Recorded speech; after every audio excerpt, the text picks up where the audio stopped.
एक मोठी महत्त्वाची आणि चिंता वाढवू शकते अशी बातमी। सांगली जिल्हा सध्या पुराच्या उंबरठ्यावर आहे। उद्या दुपारपर्यंत सांगलीत कृष्णेची पाणी पातळी ही 40 फुटांवर जाणार आहे। कोयना धरणातून विसर्ग वाढल्याने कृष्णेच्या पाणी पातळीमध्ये झपाट्याने वाढ होते।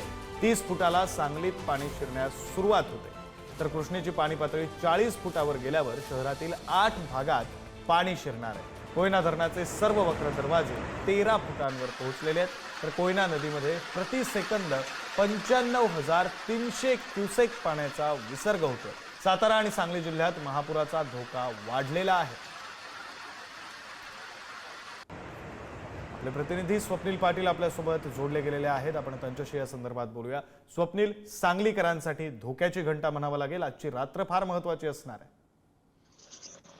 नक्की जर आपण पाहिलं तर सांगलीमध्ये 30 फुटाचं पाणी पातळी झाल्यानंतर सांगलीतील विस्तार भागामध्ये कृष्णेचं पाणी जे आहे ते शिरण्यास सुरुवात होतं। सध्या आता सांगलीमध्ये कृष्णेची पाणी पातळी 27 फुटावरती पोहोचलेली आहे। कोयना धरणातून जो विसर्ग आहे तो देखील वाढवण्यात आलेला आहे।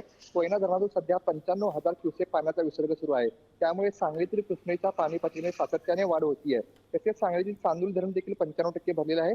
या धरणातून सध्या 40,000 क्युसेक पाण्याचा विसर्ग केला जातोय, त्यामुळे वारणा नदीला देखील पूर आलेला आहे। शिराळा तालुक्यातील अनेक गावांमध्ये पाणी शिरण्यास सुरुवात झालेली आहे, त्यामुळे जिल्हा प्रशासन जे आहे ते सतर्क मोडवर आलेलं आहे। सांगलीमध्ये उद्या दुपारपर्यंत 42 फुटावरती पाणी पातळी जाईल असं जलसंपदा विभागाचं म्हणणं आहे। त्यामुळे जर सांगलीमध्ये 42 फुटावर पाणी गेलं तर सांगली शहरातील 8 विस्तारित भागामध्ये पाणी शिरण्यास सुरुवात होईल। 30 फुटावरती सांगलीतील सूर्यवंशी प्लॉटमध्ये सुरुवातीला पाणी येतं, त्यानंतर 35 फुटावरती जो कर्णा रस्ता आहे त्या ठिकाणी पाणी आल्यानंतर सांगलीतील जे विस्तारित भाग आहेत त्या देखील पाणी शिरण्यास सुरुवात होतं। सांगलीतील पूरस्थिती नियंत्रण ठेवण्यासाठी अलमटी धरणातून सध्या 2 लाख क्युसेक पाण्याचा विसर्ग सुरू आहे, तो उद्या सकाळी आणखीन वाढवण्याची शक्यता देखील आता वर्तवली जाते। परंतु असं जरी असलं तरी सातारा जिल्ह्यामध्ये पडत असताना जो मुसळधार पाऊस आहे त्यामुळे सांगलीतील पूरस्थिती निर्माण झालेली आहे। सध्या कोयना धरणातून 95,000 क्युसेक पाण्याचा विसर्ग सुरू आहे।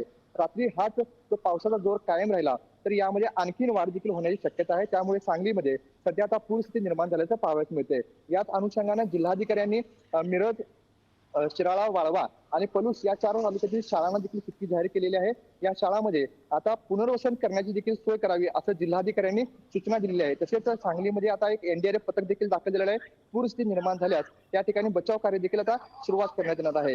रात्रीपासूनच सांगलीतील सूर्यवंशी स्वप्नील, या सगळ्या घडामोडींकडे तुमचं नागरिकांना लक्ष असू द्या, वेळोवेळी अपडेट घेत राहू। तुर्तास धन्यवाद तुम्ही दिलेल्या सगळ्या तपशिलांसाठी।